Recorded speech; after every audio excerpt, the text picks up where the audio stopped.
basically they've got their whole story backwards. And that's basically what I'm going to talk about today is the Korean history story is 180 degrees wrong.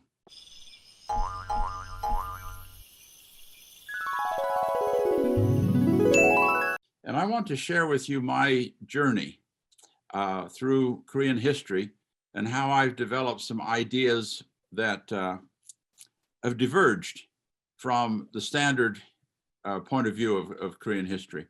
And it's been an interesting journey because as I started my journey, I wanted to be an orthodox, mainline Korean historian. I didn't want to offend Koreans by telling them something different about their history, because I'd made presentations where some graduate students would raise their hand and say, "Yeah, I think you've been influenced by the Japanese. This isn't the way we do it." And you run into that sort of thing, and I didn't want to do that. I wanted to be a good boy and tell the orthodox story the way any good Korean would do it. Well, there's some real problems with the orthodox story. And as time has gone by, I've come to diverge. And somewhere, maybe around the ceremonial 60th birthday, I decided to let it rip and tell it the way I saw it and let the chips fall where they may. Well, the chips have fallen in line very nicely. And people like what I have to say, even though I'm telling them, basically, they've got their whole story backwards. And that's basically what I'm going to talk about today is the Korean history story is 180 degrees wrong. And as I tell that story, and some of you have inklings of parts of that story, like the 5,000-year history, give me a break, and other sorts of things, you have an inkling that the Orthodox story is not quite right, but you go along with it, and at conferences, someone stands up and say something, 5,000 years history, something. I remember looking over at different friends and we kind of, eye roll, here we go again. But I'm not going to look about the 5,000 years, but I'm going to look at a bunch of other things. And what has happened is, since I retired, I've become an active YouTuber. And here's my trophy right here. I've got 100,000 subscribers. Actually, I have 136,000 subscribers now. I make money, but I lose money because I spend more on production costs than I do on income. And I'm at a level of viewership where, I haven't done my taxes. I need to do for last year, but the year before last, I made about $6,500 on YouTube. And I spent about 8,000. So I was minus about 1,500. And for a hobby, 1,500 to spend on your hobby is a heck of a lot less than you spend on golf or a lot of other dumb things. So I consider it a good hobby, but more than a hobby, I feel like I've got a message. And when I wrote my dissertation up and had it published at Cornell, I wanted it to come out in Korean. So I worked at getting it translated so it would come out in Korean. Well, I think there were 38 people that read it. And, and then there's YouTube out there. And I all of a sudden decided that if you want to get your point of view out, writing a book is not the way to do it. But YouTube is the way to do it. So I've become a very active YouTuber. There you go, Frank. You got the word right there. And so I decided I have a message and that Koreans ought to hear the message. And if Koreans hear the message and if it works the way I think it should, it will move the needle. That's the phrase I've been using. I want to move the needle. I want to move the direction in which Korean history is going. And I'm not the lone voice in the wilderness. A lot of younger scholars are coming across some of the same ideas. And we're not voices in the wilderness, but we're not just revisionist historians, but we're looking at history in a whole new way. And the way I view it is this. If you don't study history, if you don't write history, if you're a ordinary person, let's say, you think of history as a solid object out there. And somebody goes and looks at it and writes a book about this part of it and comes back, and somebody else writes about this part of it, and there's another book. And they're all perspectives on this solid object out there called history. That's not true. History is not a solid object. Things happened, but how we interpret them is a different matter. And history is more like a liquid. It's not a gas. It's more like a liquid in that it takes the shape of the container that it's in. And the container that Korean history is in today is Korea 2022, which is very different from the Korea you all knew as Korea 1966. Korea 1966, that container was a poor, beaten up, victimized container for history. And history came out poor, victimized, and beaten up. Well, Korea is no longer victimized, and Korea is no longer beaten up. And there's a different way of looking at Korea now. And so that's what I started to look at. So what I've come up with is this list of, I started off with a top 10 list. David Letterman top 10 list of unique features of Korean history that I think documents the idea that Korean history is not the beat up, picked on, 고래 싸움에 새우등 터진다 하는 역사는 아닙니다. And I wrote a top 10 list, and then I thought about it and add 12 more. And now I have the 12 pillars. And I've done a video. Well, I've done several videos on all of these, my YouTube. And I'm going to talk to you. I'll come back to that screen from time to time, but and talk about my top 10 and my top 12. But I'd like to look at this to see you all as I'm talking. Yeah, so as I started into this thing, I started thinking, well, what are the indicators that Korea really is more of a stable place? Korea is really more of a peaceful place than most people would think, at least contemporary Koreans would think.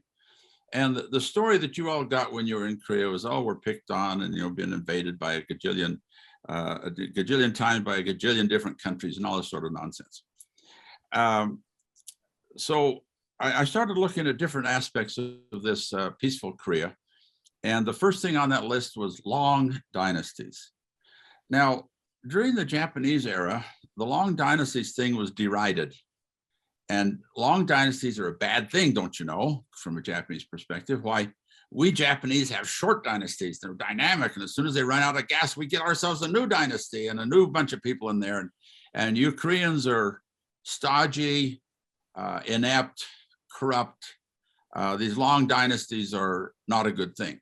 And unfortunately, most Koreans have bought into that idea. And the idea is, if only Korea would have changed dynasties at the Hideyoshi invasion, and been a more energetic and a whole new dynasty to go forward after that.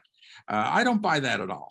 I think that Korea's uniqueness is in its longevity and its stable dynasties. So the long dynasties, and this is really a unique thing, I mean, if you've studied any other world history, certainly if you look at the Japanese, Korea has the Shilla dynasty that lasted 1,000 years, right? And yeah, there was a mythological beginning, but still you got a lot of time in there. Koryo lasted nearly 500 and Chosun lasted over 500. You don't find other countries in the world that have even one 500 dynasty. All around the world, Europe, Middle East, China, Japan, a dynasty runs 150 to 250 years on average. And a dynasty has a sort of a lifespan. It's like a human organism. And humans live 80 to 100 years, right? We're all getting closer. And and if you run into a 200-year-old man, whoa, that's a really different thing. Well, that's what these 500-year dynasties are like. It's like you're running into someone that's twice as old as anybody else you ever ran into. And this is not a bad thing. This is a good thing in my point of view. I'm going to do a judgmental thing on this. Okay, that's number one, long dynasties. Number two, I'll come back to that list again later if you want to see it. Number two on the list is smooth transitions from dynasty to dynasty. And this too has been denigrated by the Japanese era historians who have said that from dynasty to dynasty, we've had this revolution, this turning over of personnel and a whole new start. Baloney. Each of these dynasties were a continuation of the previous dynasty. They were not turnover. You hear this all the time, and it's the stages of history, and this marks a new stage of history. And if Koreans said, "Oh no, we don't have these stages," then they're denying the progress that the Japanese or whoever said you should be showing. You see, you should have a revolution and move from the feudal stage to the capitalist stage and onward like this. Well, no, you have smooth transitions. The Koryo to the Chosun dynasty, for example, was not revolutionary. I just did a video on this on my YouTube. Oh, I keep plugging my YouTube channel. I'm not doing it for money. If you all go out and watch 20 videos, so 20 times 20, 400 videos. If you watch 400 videos, I will make 40 cents. That's the payout on it. So y'all hurry, go watch a lot of videos, make me some money, okay? Well, I've done a video on the smooth transition from dynasties. I did one recently on the Wang family of Koryo were not annihilated. And when I've posted things about the smooth transitions from dynasty to dynasties, a lot of my commentators, the thing that's fun about YouTube is you get these comments from people. And it's really fun because they say some of the most interesting things that show these different perspectives that they have on their own history and culture. And I got a lot of people who said, "Oh, no, they annihilated the Wangshi. It was a huge revolution." So I did a video saying, no, not so. One element of the Wangshi were eliminated, actually 2 lines of the Wangshi. One was exiled to Koje Island and were later executed. One were exiled to Kanghwa Island and were later executed. But a number of the Wangshi lived on. In fact, there were 2 members of the Wang family that were Kegu Gongshin, founding fathers of the Chosun dynasty. So they're right in bed with Lee Sung-ge right to begin with. And Lee Sung-ge and his clique were basically the same guys that were ruling Korea in the Koryo dynasty. They're the same bunch of guys. Where is it? John Duncan. Help me, John Duncan, where are you? Here you are. John Duncan tabulates that fairly well when he talks about the continuity between Koryo and Chosun. So if it was true between Koryo and Chosun, what about between Shilla and Koryo? Well, Hu Goguryo, that became Koryo, of course, fought against Hu Pekje and was a protector of Shilla. Once they eliminated Hu Pekje, the aristocracy of Shilla joined with Wanggun, and a lot of the Gyeongju folks moved up to Kaesong. And I'll talk about the evidence for this a little bit later on. So you really have a relatively smooth transition from Shilla to Koryo as well. And it goes back to the first transition we can document is the Kaya to Shilla transition. And the Kaya kingdom was not annihilated, but the last Kaya king surrendered to Shilla and became part of the Shilla aristocracy. And you remember that Shilla has the Kolpumje, the bone rank system, this very, very hierarchical, almost pre-caste kind of system. Where do the Kaya people end up? Right at the top. The Kaya king became a member of the Chingol class. And this was right at the time when the Sunggol class was dying out. So Chingol was as high as you get. You remember Kim Yushin, who is heralded as the unifying general of the Shilla dynasty. Kim Yushin was the one that conquered Pekje, conquered Koguryo. Kim Yushin was the Hwarang knight, together with Kim Chun-chu, leaders of the Hwarang knight group. And Kim Chun-chu went on to become the king Well, one of the parts we don't talk about a lot, it's in the Korean history. Most Koreans know this, but Americans don't know this detail so much, that Kim Il-sung's sister married Kim Chun-chu. And so you've got a Kaya Chingol marrying right to the top level of the Shilla aristocracy. Not only did Kim Il-sung's sister marry Kim Chun-chu, but they had a daughter. And this daughter married whom? Kim Il-sung, her uncle, her Wesamchon. So when I mention this to Korean audiences, they go, jinguropta. And marrying your uncle is about as jinguropta as you can be. But that was the way it was in those days, because the Chingol was a very narrow class at the top of the pinnacle. And you know, like a lot of aristocracies, they only marry cousins or uncle, niece. And so it shows that Kaya survived within Shilla. It was not annihilated. I'll come back to this toward the end when I get to point number 10.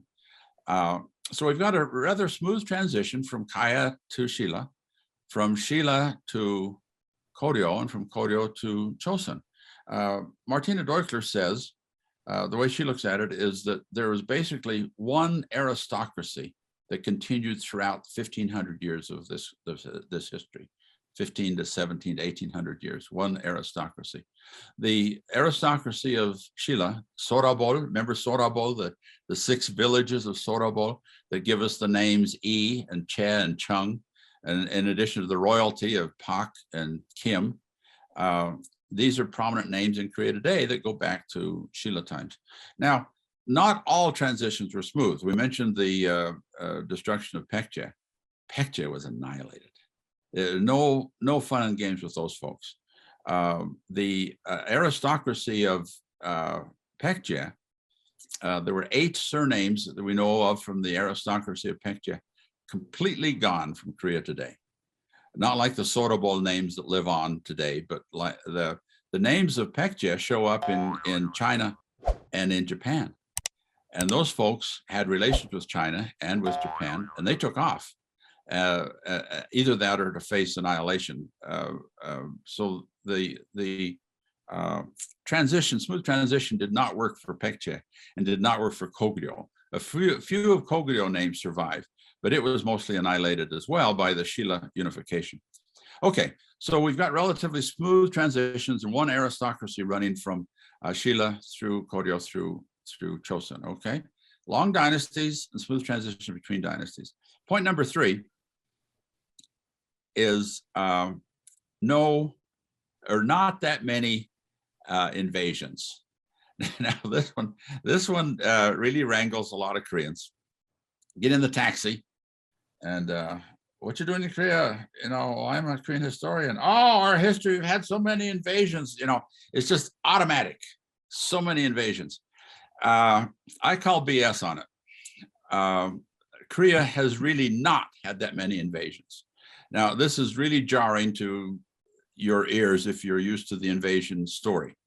But let me put it this way. I met a fellow once, a retired high school teacher who took it on himself to chronicle all the invasions. And he went through every Moonjeep and every Yasa and every text of the whole Shillok and tabulated every invasion that he could find. And he had 900 invasions. What kind of attitude is this? What kind of chungshin is it to say, look how we've been so picked on. Look how we are the doormat of all nations of the world. We have the world record of number of invasions. Well, what kind of invasions were these? To count 900, you're counting a pirate raid on the East Coast. You're counting a Japanese pirate ship that comes in, steals a bag of rice, grabs a pig, maybe kidnaps a maiden, you know, pirates. And they sail off into the into the East Sea until they get to the Sea of Japan, and there's an invasion. Well, if the quality of invasion is the issue, which I'm saying it is, and if these pirate raids are not going to count as an invasion, what does count? Well, the Hideyoshi invasion was horrendous. And to count all these piddly-dink little invasions as just another invasion denigrates the tremendous destruction that the Hideyoshi invasion was. At that point, between 2 million and 4 million people died. And it was one of the worst world wars in the history of the world up to that point. It was just horrendous. The destruction of property, the way the Japanese went through the Korean Peninsula and just killed and slaughtered and stole and destroyed everything, killed everything. It was just horrific. Well, that was a real invasion. So on that scale, how many invasions are there? 1. How many invasions are there close to that? 2. The Mongol invasion killed roughly 1 million people. They think between 1 million and 2 million. And the Mongol invasion lasted for 30 years. The Koreans held on. And the Mongol invasion ended when the Koreans worked out a system with them where the Mongols would recognize Korea as a Pumaguk, a son-in-law kingdom, and intermarried with the royal kingdom, but kept the king on the throne. So those are the 2 major invasions. And I very often say to Korean groups, there have only been 2 real invasions. And the response immediately is, oh, what about the Manchus? What about the 1627, 1636, the Byangja Horan and the Cheongmyo Horan and Byangja Horan? Those are very, very different. The Manchus came into Korea to make Korea an ally as they marched in to destroy the Ming Dynasty. It was a humiliation, especially the second invasion, because the first invasion they came in and the king says, okay, we'll recognize the Qing Dynasty. You Manchus, yeah, you're tough. You're the boys. Okay, we recognize you guys. And then Korea went back door across the ocean over to Ming and said, hey, the Qing have forced us into this. We don't like to be recognized. We don't want to recognize them. Let's attack. And that was the famous Bukbo. But Korea was so beat up from the Hideyoshi invasion, and China was beat up from the Hideyoshi invasion. Nobody could get their act together to Bukbo, to attack the north. And the Manchus found out about it in 1636 and came back again and said, all right, we made you kneel to us before. Now you're going to kneel to us again. This time we're taking your 3 sons as hostages to make sure you're not going to do anything funny. And they left. They did not go through this countryside slaughtering people the way the Mongols and the Japanese did. There was one army general that went on a rampage and went into one village and slaughtered and all of this. And he was immediately relieved from command. And the Manchus said, that's not what this game is. The Koreans are our ally. So those 2 invasions were invasions. Okay, they were invasions. I'll give you that if you want. But they were very different from these 2 major invasions. So point number 3 is to reevaluate this whole idea of invasions. I have a student that'll come to me every now and again. I say, what do I want to do your paper on? Oh, I've been thinking about doing it on the Japanese invasion. Okay, what do you think about doing it? And they start talking about 1910. And I say, Yobaseo, there was no invasion in 1910. Where were the ships that landed? Who was the commander? Where was the battle? There was none of that. The Japanese takeover in 1910 was very subtle. They had fought the Chinese on Korean soil. They had fought the Russians on Korean waters, but they hadn't fought the Koreans. They came across as the Koreans. They had learned their lesson from Hideyoshi being the bad guy. Like Russia and Ukraine today. I mean, you just can't, think of that stuff going on in Ukraine today, and you think of the way the Japanese picked on the Koreans. But in 1910, it was a very subtle takeover with cooperation of the Chinilpa, the collaborators in Korea, and there were a lot of them. So this idea of invasion, I downplay the whole shtick, especially after the Shilla unification.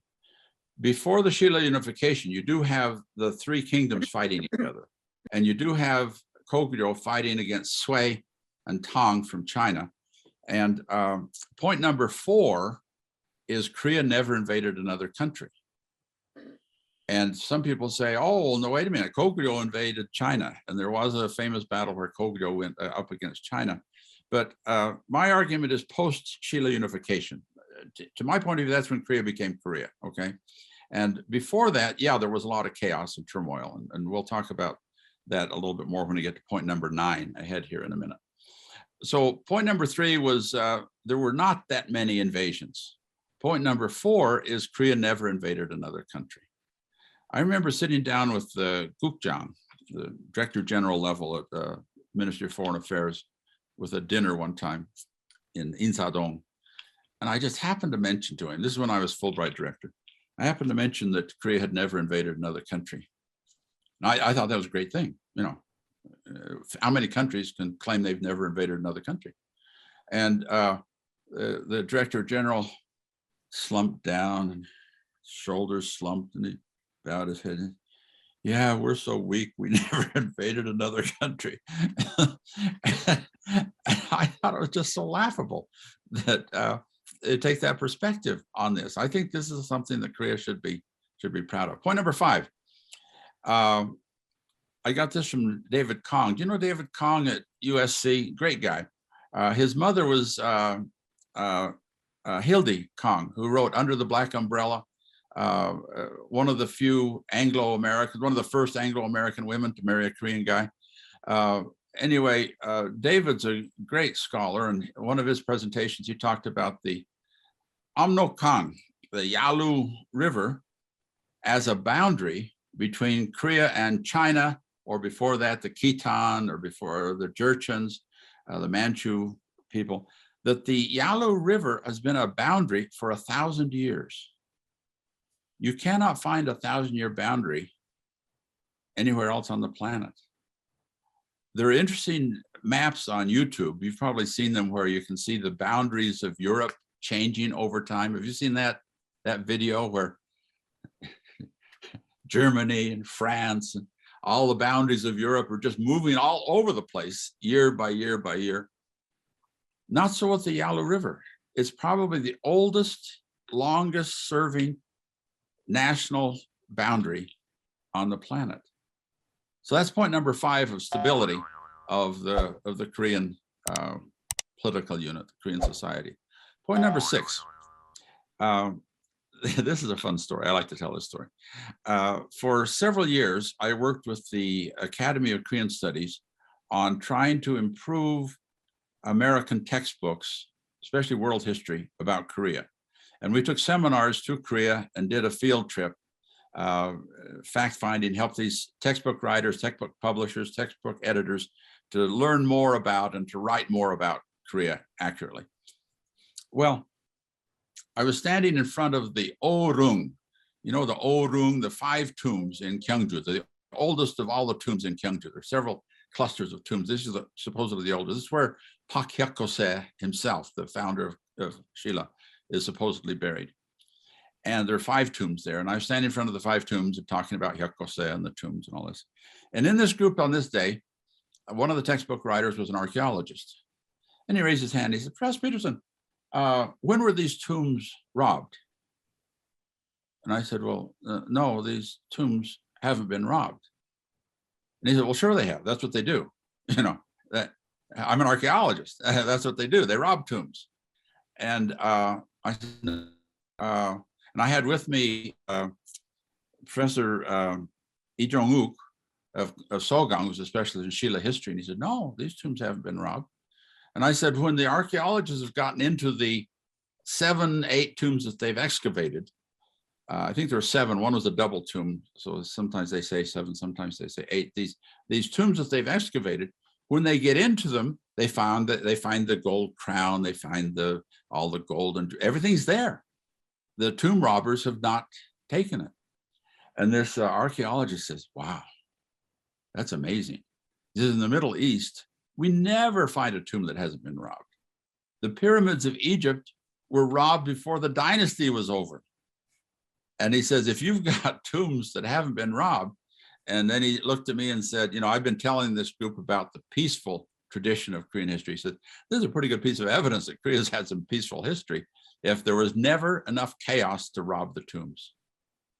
That's point number 6. Point number 7 is civilian control of the government. And the best contrast with this is Japan. Japan's history has been the history of the samurai, right? And the dynamic change of dynasties, and one samurai group gets sick of the last samurai group and take over, and we have a new samurai group, but a new daimyo who controls things and controls the emperor. They never change the emperor, he's always there, but the real power is in the hand of these, the Ashikaga shogunate, the Kamakura shogunate, all this stuff. If you look at Korea, where are the samurai? And when I was a younger man, I sort of felt bad that Korea didn't have samurai. Oh, we got Isun Shin, yeah, there's Isun Shin, where are the samurai? No, Korea, the way you recruit people to serve in the office is not who's the best swordsman, who's the best horseman. It's the guy that can write the best essay. It's recruitment by the examination. And it's an incredible thing that the hero is the guy that can write and study. The sunbi is the hero in Korean culture, as opposed to the samurai. And I think all the other cultures of the world fall somewhere in between, mostly closer to the samurai culture, the knights. But Korea has this thing where, and as an adjunct to point number 7, is the idea that Korea had a very, very short-lived feudal system. Very often people will talk about in the old days, and they'll say Pongon Shide, back in the feudal era. Well, the feudal era, if there was one, was late Shilla and early Koryo, but not much beyond that, because Korea developed a centralized state, and recruitment for the centralized state was not which daimyo could defeat the other daimyo in regional battles. It was who could write the best essay. And recruitment for government service was by the pen was mightier than the sword, I like to say, in Korean history. And the Japanese have said, with the domination of Japan, see, in the early 1900s, Japan was, of course, correct. They were more powerful. They conquered Korea. So the Japanese point of view is the correct point of view, and you Koreans are all out to lunch. And you Koreans have never had a good feudal system like we Japanese have. And we Japanese, like the Europeans, have had a good feudal system, but you Koreans, you haven't developed that yet. They were seeing that Korea was underdeveloped, whereas the opposite is the truth. Korea had developed a centralized state that was much more advanced than the Japanese feudal state already anyway. Well, that's point number 7. Point number 8 is continual control of the government by the civilian authorities, not the military authorities, and keeping the military authorities in line. Where's Ned when we really need him? Ned went off to do research on the Big Island, but Ned's research on the military takeover of the early Koryo is a very, very interesting example, because that military takeover that was virtually the same as the Japanese had done. They left the king on the throne and the military had the power, the bakufu kind of control. That disappeared in Korea after 80 years. Been there, done that. That's not the way to do it. Civilian control of the government is the way to do it. And the way you control a civilian government is you give the military an appropriate role and make sure that they're happy, so they don't come riding out of the bushes saying death to all civilians the way they did at the start of the military takeover, the Che government takeover in Koryo. But most of you probably don't know this, but of the 250 counties in Korea, half of them were given to military men. They were not military districts. They were not border districts. They were scattered throughout the country fairly evenly. But every other county had a magistrate assigned from the central government, not the local authority, but assigned from the central government. Half of those men had passed the military exam, half had passed the civil exam. And the military exam passers could work their way up through the system, and a scant handful of them became prime minister. Most of the prime ministers were from the civilian part. And you all know, do you, that the word yangban, means the two sides, the yangban, and the two sides are the military and the civilian side. And the way Korea was able to control that and maintain control of that is really a marvelous thing. And as an adjunct to point number, what are we on? That's number 8. As an adjunct to that, the civilian control of the court. As an adjunct to that point is the control of the eunuchs. The Japanese history is replete with the story of the eunuchs controlling the court. because the emperor was raised by a bunch of eunuchs in the court. And as he got older, who do you trust? You can't trust anybody. Who's going to poison you? You know, you'd never know at the court. And the only people you can trust were the eunuchs. And so some of the emperors actually turned over the running of the court to the eunuchs.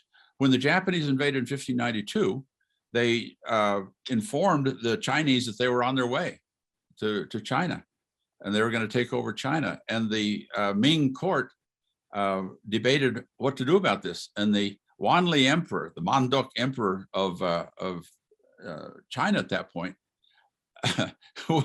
was not presiding. His eunuchs were. The Wanli emperor is the most famous example of the decadent emperor in the history of the world. He weighed somewhere around 400 pounds.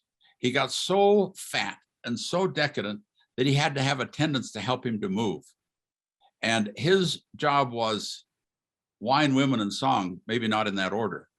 And Japanese invading, don't bother me. Where are the grapes?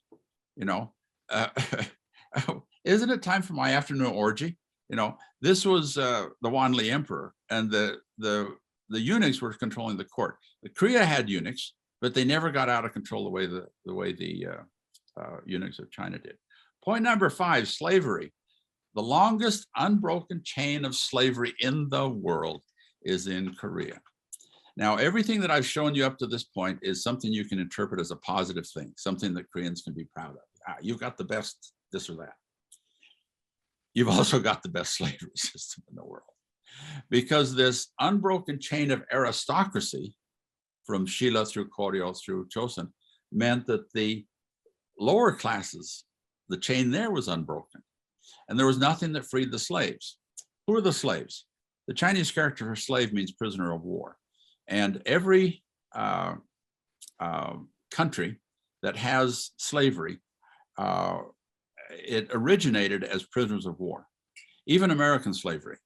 The American slaves that were purchased out of Africa, you don't have British slave traders running through the jungle, grabbing guys by the ankle and putting them on the boat. You have the British slave traders going to the African king saying, hey, have you captured any slaves in your battles lately? Do you have any prisoners of war that you could sell us as slaves? And the African potentates would sell off prisoners. And it became so lucrative for them, they'd go and capture more prisoners, and they got into more war than they would have just for the sake of war, for the sake of the commercialization of American slavery, New World slavery. Well, Korean slavery also began as prisoners of war. Remember the 3 kingdoms fighting. And as one kingdom would conquer another, they'd enslave the losers. And sometimes, eventually Shilla won, but there were battles where Shilla lost, and some of the Shilla soldiers became slaves to Baekje, slaves to Goguryeo.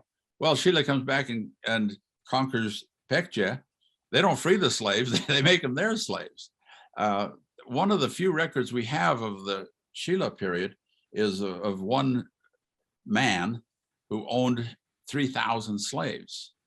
So slavery begins with the Shilla period, with this warfare. And then once unified Shilla settles into this long, peaceful thing that we're talking about, there was never anything sufficient to free the slaves. And the descendants of slaves become slaves, running from Shilla through Goryeo, through Chosun. So that's the longest unbroken chain of slavery. And it's something that Korea is not proud of, but it's the flip side of the coin of the stability of the aristocracy. It's another indication, it's another piece of evidence of this long, peaceful, stable society that I've been arguing for. Point number 10 on the top 10 list is my favorite one, frankly, because I figured it out. I figured it out. The question is, why in the heck are there so many Kims? Why are there so many Kims, E's, and Poks? You all know the question, but none of you have the answer, I don't think. Somebody said, well, there were a lot of slaves, and Pak, Kim, and they're the old slave group. That's not true. Some of them were true, but the slaves took the names of other owners as well. And so the distribution of slaves per surname group is roughly the same as the distribution of surnames before the 20th century and the absorption of the slaves. In other words, you still had a lot of Kims, you still had a lot of E's, you still had a lot of Poks. Why? The Korean answer is, ho, ho, ho, yeah, you throw a rock off of Namsan and you're going to hit a Kim, E, or a Pak.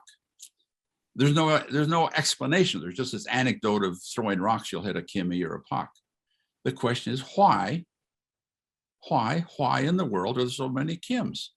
And the name of my YouTube channel is The Frog Outside the Well.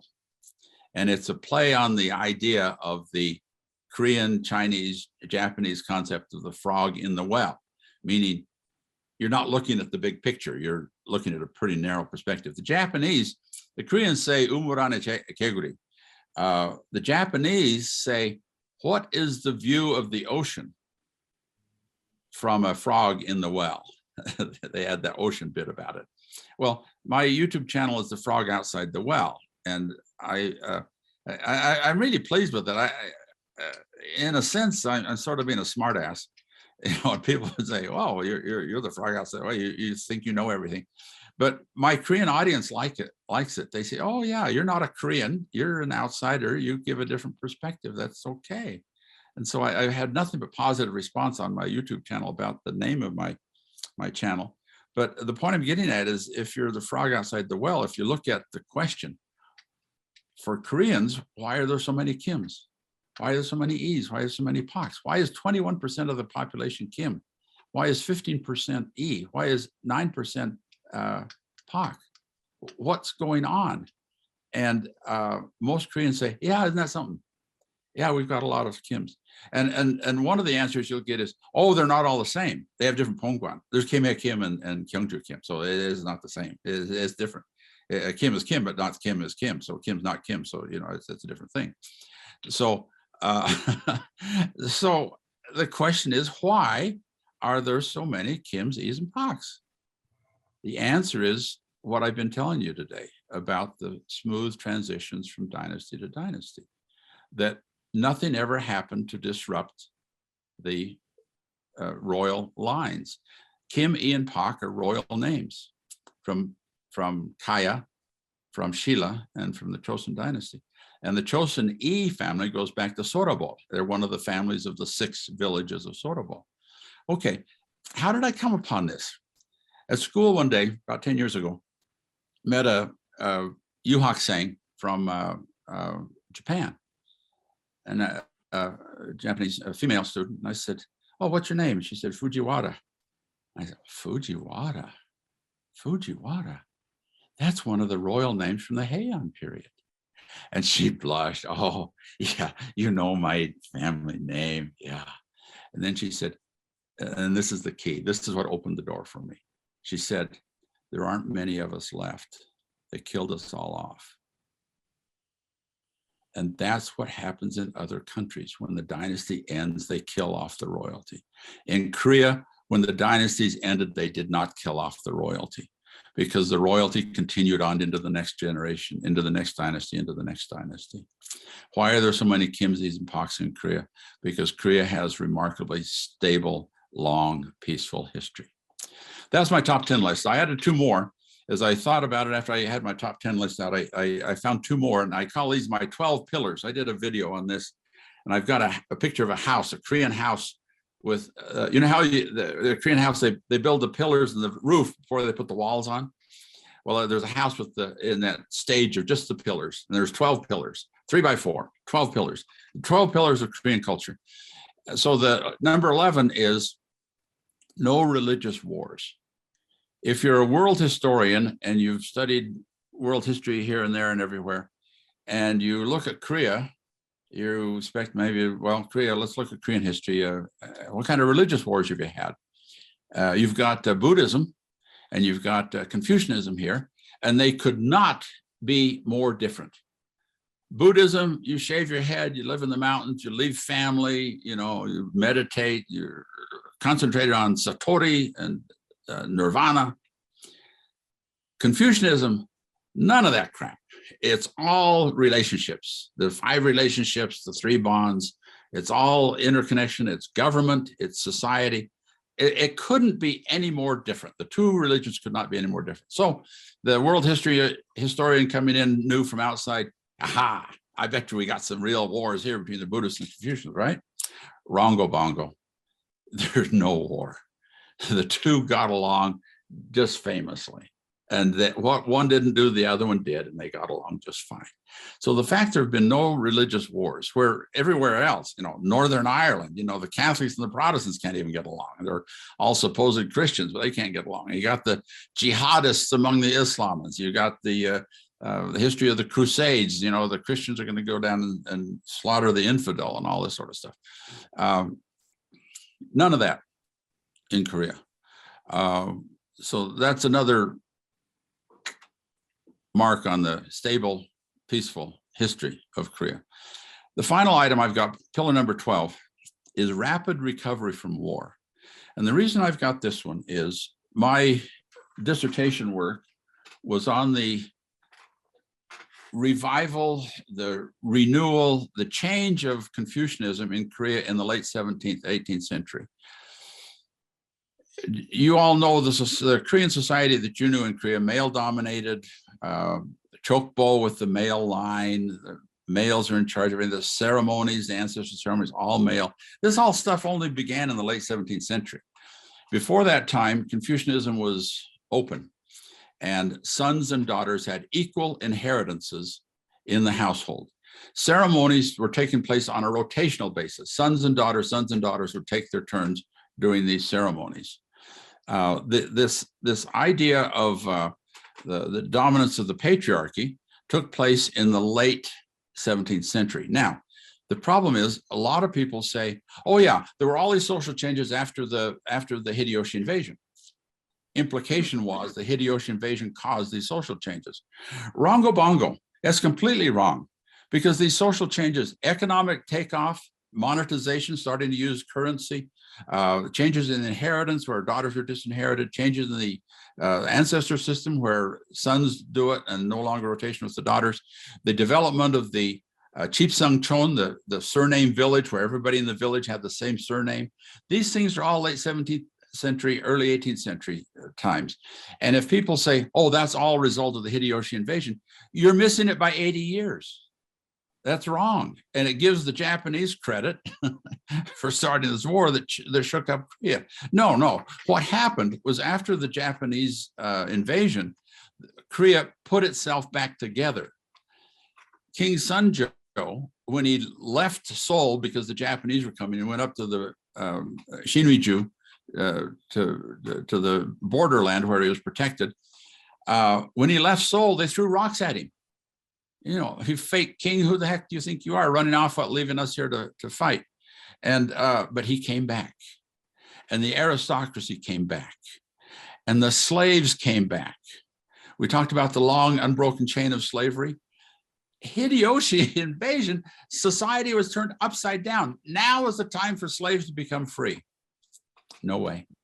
Slaves went back and became slaves again. And the point of the Hideyoshi invasion, the restoration of the Hideyoshi invasion, was restoration came first. All of these social changes came afterward. Then I started looking at Korea today. And Korea, after the Korean War, first restored itself. And you go back, you have the restoration of the Confucian social order, the male-dominated order. And it's only been in recent years that we've seen the change of the family registration from males only, where females now can be family heads. And the son preference was so dominant in the mid-90s that we were aborting female fetuses like crazy so that we could have a male heir. All of that's changed. And it didn't change right after the Korean War. It's changed 60 years after the Korean War. And the changes after Hideyoshi changed after Hideyoshi, not as a result of Hideyoshi. So my point is, pillar number 12 is restoration. Korea has tremendous ability to restore. We see it today in this dynamic, prosperous Korea that Korea has become, very different from the Korea that we all knew in 1966. By the way, I got there in 1965. I was ahead of you all by about 6 months. But the Korea we used to know that grindingly poor Korea revived and changed. And they did it after the Hideyoshi invasion, and they did it after the Mongol invasion. They first restored the order, and then they changed the order by establishing the Chosun dynasty. So point number 12 is Korea is dang good at restoring social order after chaos.